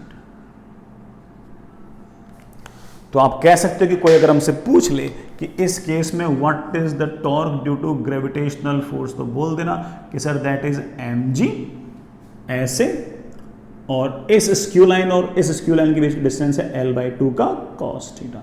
This is torque about hinge due to gravitational force. Direction बोल सकते हो? जी बिल्कुल बोल सकते हैं। ये हिंज, फोर्स लग रहा है ऐसे, फोर्स लग रहा है ऐसे, फोर्स लग रहा है ऐसे, तो हाथ को यूं घुमा ले, इस एक्सिस के बोर्ड हाथ को यूं घुमा ले, घुमा ले, घुमा ले, घुमा ले, घुमा ले, घुमाया घुमाया घुमाया घुमाया, दिस इज डायरेक्शन। mg लग रहा है ऐसे, this is direction, this direction is of course कैसे बेटा? यूं क्लॉकवाइज। बोल देना कि सर टॉर्क जो हमारा वो क्लॉकवाइज। हालांकि क्लॉकवाइज बोलो या इनवर्ड्स बोलो वो एक ही बात है। I really hope you get the point कि बेटा कैसे हम इसमें टॉर्क वगैरह डिस्कस कर सकते हैं, कैसे हम टॉर्क निकाल सकते हैं, कैसे टॉर्क को डिस्कस कर सकते हैं। चलिए बच्चों, अभी तो बहुत सारे टॉर्क निकालना बचे। आज बेटा सिर्फ टॉर्क निकालना सीख रहे हैं, एप्लीकेशंस तो बाद में देख लेंगे यार, कौन सी जल्दी है अपन को, सब हो जाएगा, सब हो जाएगा। आज तो सिर्फ और सिर्फ क्या कर रहे हैं? टॉर्क लिखना सीख रहे हैं। सीख गए ना फिर तो मचा देंगे अपन, ठीक है। एक बार अगर टॉर्क लिखना सीख गए ना फिर तो मचा देंगे। और सीखते हैं, सुनिए बच्चों,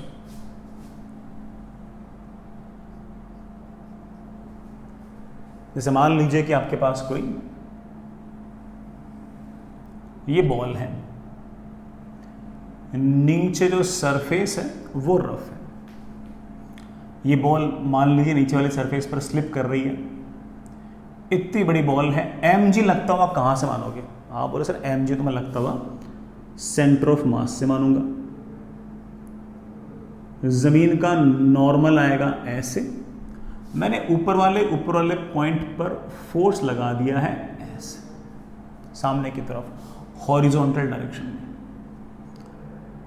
रेडियस मैंने आपके लिए आर लिख दी है, रेडियस मैंने आपके लिए आर लिख दी है। और पीछे की तरफ एक काइनेटिक फ्रिक्शन लग रहा है, let's say that kinetic friction is mu के, सॉरी एफ के। मैं कुछ एक्सिस दे रहा हूं, दिस इज एक्सिस 1, मैं नाम निकाल रहा हूं, दिस इज एक्सिस 1, ठीक। सेंटर से गुजरने वाली ये जो एक्सिस है मैं इसको बोल रहा हूं axis 2, this is axis 1, this is axis 2। पहले एक्सिस 1 के अबाउट देखते हैं, what is the torque due to mg। तो आप बोलोगे सर इतनी बड़ी स्फीयर है, mg कहां लगता मालूम, बेटा सिखा तो दिया, सेंटर ऑफ मास। mg को लगता मान लिया ऐसे, अरे सर ये तो इस एक्सिस से पास हो रही है, अरे भाई एक्सिस से पास हो रही है तो कोई मुझसे पूछ ले कि mg के कारण टॉर्क क्या आएगा, बोल देना 0 आएगा, फेयर ना। मैं आपसे पूछूं कि इस एक्सिस 1 के अबाउट नॉर्मल का टॉर्क क्या आएगा, तो आप बोलोगे सर ये रही एक्सिस 1, नॉर्मल लग रहा है ऐसे, again it is passing through the axis, so torque about normal comes out to be 0। मैं आपसे पूछूं कि what is the torque due to kinetic friction, तो आपका जवाब होगा कि sir that also comes out to be 0। What is torque due to f, तो आपका जवाब होगा कि सर एक्सिस 1 के अबाउट एफ लग रहा है आगे, और यहां से तक की परपेंडिकुलर डिस्टेंस देखना कौन सी दो skew lines, line of action of force एक स्क्यू लाइन है और एक्सिस दूसरी स्क्यू लाइन है, इन दोनों लाइन के बीच सेपरेशन कितना है, तो आप सर 2r है, तो आप सीधा बोल दो कि फोर्स है F मल्टीप्लाइड विद दोनों स्क्यू लाइंस के बीच का सेपरेशन, दैट इज 2r। आप तो डायरेक्शन भी कह सकते हो कि sir direction is like this, कि इस एक्सिस के अबाउट फोर्स जा रहा है ऐसे, तो ये फोर्स रोटेट करना चाह रहा है ऐसे, क्या बोलूं बेटा इसको, क्लॉकवाइज बोल दो बेटा, क्लॉकवाइज, क्लॉकवाइज बोल दो या इनवर्ड्स बोल दो, एक ही बात। मजा आ गया होगा, आगे चलो। नेक्स्ट इज, अगर कोई मुझसे पूछ ले कि सर इन सभी फोर्सेस के टॉर्क लिखो लेकिन एक्सिस 2 के अबाउट लिखो, लिखता हूं, this is my axis 2, mg तो फिर से यहीं से पास हो रहा है, तो कोई मुझसे पूछे कि टॉर्क ऑफ mg क्या आएगा, मैं कहूंगा 0 आएगा। मैं पूछ रहा नॉर्मल का टॉर्क क्या आएगा, आप सर नॉर्मल तो यूं आएगा, अगेन नॉर्मल का टॉर्क भी तो 0 आएगा। What is the torque due to kinetic friction, तो आपका जवाब होगा कि सर काइनेटिक फ्रिक्शन ऐसा है, ये आपकी एक्सिस और ये आपकी काइनेटिक फ्रिक्शन, क्या दोनों पैरेलल हैं, नो। क्या आपका फोर्स एक्सिस से पास हो रहा है, नो। क्या दोनों स्क्यू लाइंस हैं, of course yes, skew lines हैं। what is the separation between these two skew lines, आप बोलो sir separation between the skew lines is r, so of course torque about kinetic friction is kinetic friction multiplied by दोनों skew lines के बीच का separation, that is r। Sir direction और बता दो, मजा ही आ जाएगा, आ जाएगा ना मजा, क्यों नहीं आ जाएगा। फ्रिक्शन लग रहा है ऐसे, यूं हाथ घुमाओ घुमाओ घुमाओ घुमाओ घुमाओ, इसका मतलब इस एक्सिस 2 के अबाउट फ्रिक्शन यूं घुमाना चाह रहा है, यूं मतलब, अरे बेटा यूं मतलब, तो आप बोल दो ना कि सर यूं मतलब क्या कहते हैं बेटा इसको, clockwise. What is torque due to capital f, तो आप बोलोगे sir capital f is like this, axis 2 is like this, both of them are skew lines, अगर दोनों स्क्यू लाइंस है तो ऑफ कोर्स टॉर्क आएगा, और टॉर्क की वैल्यू होगी एफ इंटू यहां से यहां तक के डिस्टेंस, बड़ा यहां से तक distance is r, that is f into r, direction is like this. I hope it's okay, I hope it's okay. हम बेटा टॉर्क सिर्फ लिखना सीख रहे हैं, और कोई बात तो डिस्कस ही नहीं किया अपन ने, अभी तो अपन सिर्फ और सिर्फ टॉर्क लिखना सीख रहे हैं। अगर हम एक बार टॉर्क लिखना सीख गए तो हम बाद में बाकी सारे काम कर लेंगे, हमें उसके बाद किसी प्रकार की कोई परेशानी नहीं आएगी।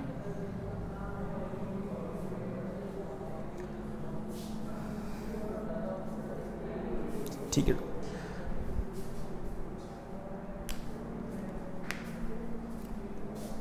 एक और देखते हैं बेटा,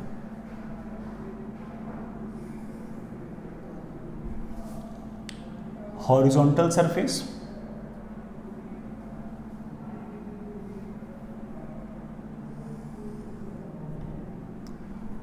ये कोई इंक्लाइन प्लेन,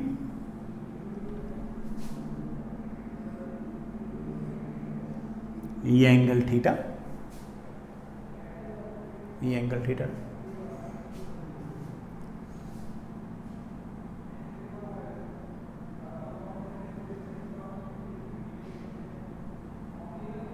ये आपके पास कोई m मास का स्फीयर है,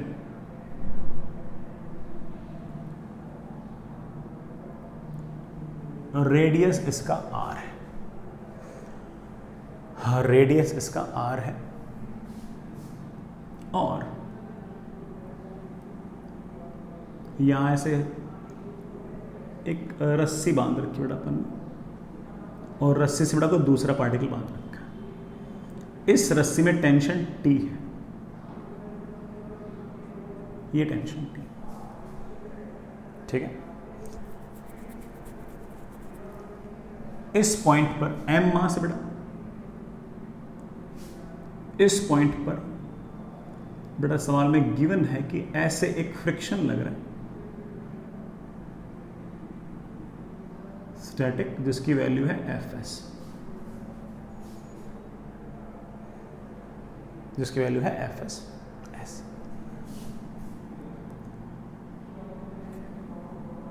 इस पॉइंट को, इस पॉइंट से गुजरने वाली जो एक्सिस है मैं इसको एक्सिस 1 कह रहा हूं, और सेंटर से गुजरने वाली जो एक्सिस है मैं इसको एक्सिस 2 कह रहा हूं। This is my axis 1 and this my axis 2।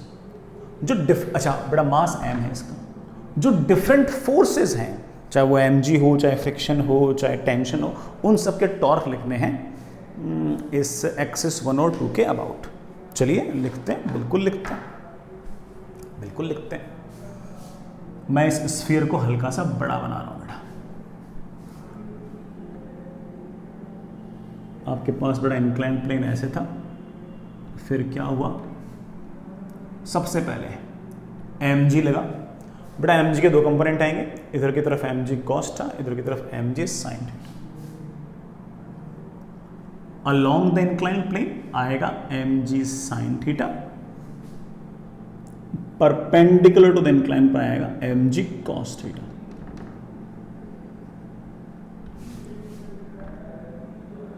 Incline plane बड़ा नॉर्मल लगाएगा ऐसे,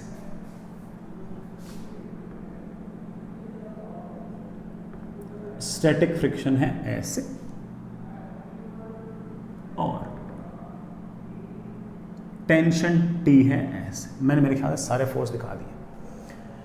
एंगल वेंगल अपन जज कर लेंगे, कोई दिक्कत नहीं है, एंगल हम लोग जज कर लेंगे। पहले बात करते हैं एक्सिस 1 के about. This is my axis 1,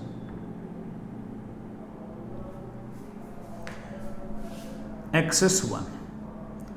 axis 1 से अगर ध्यान से देखूं तो नॉर्मल और स्टैटिक फ्रिक्शन का टॉर्क तो जीरो है। क्यों? नॉर्मल बेटा कहां से पास हो रही है? एक्सिस 1 से। स्टैटिक फ्रिक्शन भी कहां से पास हो रही है? यहीं से। तो आप कह सकते हो कि torque due to normal and torque due to static friction both of them are zero. लेकिन टेंशन का टॉर्क तो आएगा। कितना आएगा देखते हैं। टेंशन लग रहा है ऐसे, लगने तो आराम से गौर करना बेटा, बढ़िया सवाल है। ये है आपकी एक्सिस, ये है टेंशन का line of action of force. क्या दोनों स्क्यू लाइंस हैं? बिल्कुल हैं। क्या टॉर्क आएगा? बिल्कुल आएगा। लेकिन उसके लिए मुझे उन दोनों के बीच में ये वाले डिस्टेंस लिखनी है। सर ये कैसे लिखोगे आप? बेटा लिख दूंगा, थोड़ी मेहनत करूंगा तो सब लिख दूंगा। क्यों लिख दूंगा? बिल्कुल लिख देंगे यार, क्यों नहीं लिख देंगे यार।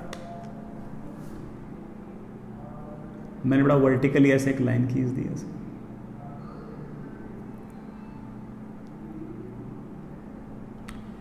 यहां से यहां तक की डिस्टेंस है r, तो यहां से यहां तक की डिस्टेंस भी है r।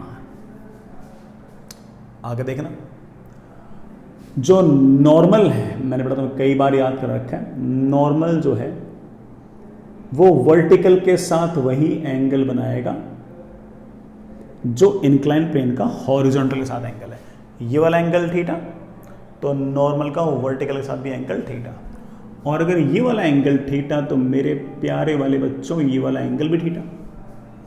और अगर ये एंगल थीटा तो ये रेडियस आर है, तो ये ऑफ कोर्स आपके पास आ गया है आर कॉस थीटा, और यहां से यहां तक की डिस्टेंस मेरे पास आ गई है आर साइन थीटा। अगर ये आर साइन थीटा आ गई है मेरे प्यारे बच्चों, तो ये डिस्टेंस कितनी आ गई है, ये डिस्टेंस आ गई है r minus r sine theta. Now you can say कि सर अब मुझे पता लग गया है कि टेंशन का टॉर्क क्या है। लिखाओ बच्चों, एक्सिस 1 के अबाउट टेंशन लग रही है यूं, ऐसे ऐसे, हाथ नीचे लेके आओ, ऐसे, और अब यूं घुमा दो, यूं घुमाना चाह रही है, कैसे, क्लॉकवाइज, और उसका टॉर्क है टेंशन तो टी, मुझे नहीं पता कितनी होगी, बस टी दे रखी है सवाल में, टी लिख दिया, इनटू इन दोनों स्क्यू लाइंस के बीच का सेपरेशन, स्क्यू लाइंस के बीच का सेपरेशन है r1 minus sine theta, and वो भी कैसे, क्लॉकवाइज। बचा दिया अपने। अब सिर्फ और सिर्फ ये बचा कि बताओ mg का टॉर्क कितना आएगा, जरूर बताएंगे, जरूर बताएंगे। इस एक्सिस 1 के अबाउट mg का टॉर्क क्या आएगा, बच्चे बोले सर mg के दो कंपोनेंट दिखा रखे हैं आपने डायग्राम में, एक तो mg साइन थीटा और एक mg cos theta. mg cos theta तो एक्सिस से पास हो रहा है, उसका टॉर्क तो आएगा नहीं, सिर्फ और सिर्फ इसका आएगा mg साइन थीटा का। mg साइन थीटा का टॉर्क क्या आएगा, वेरी सिंपल, अगेन बेटा very simple, this is your axis and this is your mg sine theta, these are skew lines, और इनके बीच का सेपरेशन कितना है, r। तो आप कह सकते हो कि torque due to mg is mg पूरा नहीं बेटा, mg sine theta multiply by perpendicular distance. Direction निकालना चाहो डायरेक्शन भी निकाल सकते हो, एक्सिस u है, mg साइन थीटा u है, पूरा हाथ घुमा दे एक्सिस के अबाउट, पूरा हाथ घुमा दे एक्सिस के चारों तरफ, कैसे आ रहा है, एंटी क्लॉकवाइज, नहीं ये थोड़ा क्लॉकवाइज था, ये कैसे है, एंटी क्लॉकवाइज। एंटी क्लॉकवाइज बोलो या आउटवर्ड्स बोलो, एक ही बात। अगर मैं इसी की कहानी कहूं कि बड़ा फिर से सारे जवाब दो एक्सिस 2 के अबाउट। एक्सिस 2 कौन सी थी बेटा, ये थी, this is your axis 2। Axis 2 से दो फोर्स का टॉर्क तो जीरो ही आएगा, कौन से, एक तो mg का टॉर्क जीरो आएगा, क्यों, mg साइन थीटा भी यहीं से पास हो रही है, mg कॉस थीटा भी यहीं से पास हो रही है। नॉर्मल का टॉर्क भी जीरो आएगा क्योंकि नॉर्मल का line of action of force हमारे एक्सिस 2 से पास होगा। So torque due to normal या फिर torque due to mg, both of them will be zero. Tension का टॉर्क आएगा, टॉर्क ड्यू टू टेंशन आएगी T multiplied by perpendicular distance. Check कर लो बेटा, क्या टेंशन और एक्सिस एक दूसरे के स्क्यू लाइंस हैं, बिल्कुल है, और उनके बीच सेपरेशन कितना है, r। तो आप बड़े आराम से कह सकते हो कि t इंटू r। डायरेक्शन में कह सकते हो, ये रही एक्सिस, ये रहा टेंशन, टेंशन यू घुमाना चाहता है, यू मतलब बेटा कैसे, clockwise. Torque due to static friction कितना आएगा, स्टैटिक फ्रिक्शन Fs, बेटा हमें तो इतना ही पता है, Fs ही लिखा हुआ है, multiply with perpendicular distance. Check कर लो, ये रही आपकी एक्सिस और ये रहा आपका स्टैटिक फ्रिक्शन। क्या दोनों स्क्यू लाइंस हैं, बिल्कुल स्क्यू लाइंस हैं, उनके बीच की परपेंडिकुलर डिस्टेंस कितनी है, r। तो लिख दो Fs इंटू r। डायरेक्शन देखना तो आप बोले बिल्कुल आराम से, ये रही एक्सिस, ये रहा फ्रिक्शन, फ्रिक्शन घुमाना चाहता है ऐसे, मतलब कैसे, एंटी क्लॉकवाइज। ये हमारा आंसर आ गया। थोड़ा टफ था, लेकिन मुझे लगा कि बेटा एक बार टॉर्क लिखना सीख ही तो रहे, डायरेक्शन वायरेक्शन भी इसी बहाने बढ़िया हो जाएंगी अपनी, और सारा मामला अच्छे से अपन सेट कर देंगे इसके अंदर, ठीक है। आगे चलिए बच्चों, हम और भी बेटा बहुत सारे टॉर्क लिखेंगे, लेकिन वो सवालों में लिखेंगे, है ना। अब अलग से कुछ मुझे एक बार टॉर्क नहीं लिखा। Next is Newton's second law in rotational motion. और रोटेशनल मोशन के अंदर किस तरह से हम लोग न्यूटन सेकेंड लॉ लगाते हैं। अब तुम ये तो नहीं सोच रहे न्यूटन सेकेंड लॉ क्या होता है, अरे भाई वही यार, F = ma। हालांकि तुमने हल्का फुल्का आइडिया लगा लिया होगा कि सर F = ma, सर वहाँ फोर्स था, यहाँ पर टॉर्क, वहाँ पर मास था, यहाँ पर मोमेंट ऑफ इनर्शिया, और वहाँ पर एक्सेलरेशन था और यहाँ पर एंगुलर एक्सेलरेशन। बिल्कुल सही सोच रहे हो। आपको लिखना पड़ेगा कि torque is equals to I into alpha. जिस तरफ अल्फा उसी तरफ टॉर्क, जिस तरफ टॉर्क उस तरफ अल्फा, जिस तरफ फोर्स उस तरफ एक्सेलरेशन, उसी तरह से बढ़ा है। अगर आप टॉर्क हिंज के अबाउट लिख रहे हो तो torque about hinge should be equal to moment of inertia about hinge into alpha. अगर आप टॉर्क सेंटर ऑफ मास के अबाउट लिख रहे हो तो it should be moment of inertia about centre of mass into alpha. अबे नालायकों, ये तो नहीं सोच रहे कि सर अल्फा भी सर हिंज के अबाउट और सेंटर ऑफ मास के अबाउट लिख दो। बड़ा शिकार का तुम लोगों को। अल्फा तो पूरी की पूरी रिजिड बॉडी का एक ही होता है। ऐसा नहीं होता कि सेंटर ऑफ मास के अबाउट अल्फा अलग आता हो, हिंज के अबाउट अलग आता हो, ऐसा नहीं होता। ठीक, चलिए बच्चों, ये है हमारा न्यूटन्स सेकेंड लॉ। छोटा सा 4-5 मिनट की इसकी एक डेरिवेशन है, कर देता हूँ बेटा, ठीक है, काम आएगी कभी नहीं। डेरिवेशन खैर काम तो क्या है कि, लेकिन आपकी इमेजिनेशन बढ़ाने के लिए, आईक्यू बढ़ाने के लिए, एप्टीट्यूड बढ़ाने के लिए, और आपको कन्विंस करने के लिए कि ये कोई हमने जो torque is equals to I alpha लिखा है कोई जादूगिरी नहीं है, ये आसान सा काम है। बड़ा मान लीजिए कि आपके पास इस तरह की एक बॉडी है, ये इसकी एक्सिस है, ये एक्सिस है, और आपने इस पूरी की पूरी बॉडी को यूं घुमा रखा है, ऐसे यूं घुमा रहे हो और लगातार ओमेगा बढ़ा रहे हो, ओमेगा बढ़ा रहे हो, तो इसका अल्फा ऐसे है, अल्फा ऐसे है, लेकिन अल्फा एक्सियल वेक्टर है। एक्सियल वेक्टर डायरेक्शन मेरे ख्याल से ऐसे निकालते हैं, यूं ऐसे हाथ घुमा दो, अंगूठा आ गया ऊपर की तरफ तो अल्फा आ गया ऊपर की तरफ, तो एक्सिस है ऊपर की तरफ, अल्फा भी है ऊपर की तरफ। अब मान लो कि यहां से कुछ r1 डिस्टेंस दूर कोई m1 मास का पार्टिकल है, तो ऑफ कोर्स वो r1 रेडियस में ये घूम रहा है, और अगर r1 रेडियस में यूं घूम रहा है तो उसके पास 2 एक्सेलरेशन होंगे। तुम लोग भूल गए होंगे, मेरे को याद है, सेंटर की तरफ एक एक्सेलरेशन आएगा ओमेगा स्क्वायर इंटू r1, तो सेंटर की तरफ एक फोर्स आएगा, centripetal force m1 omega square into r1। ठीक है,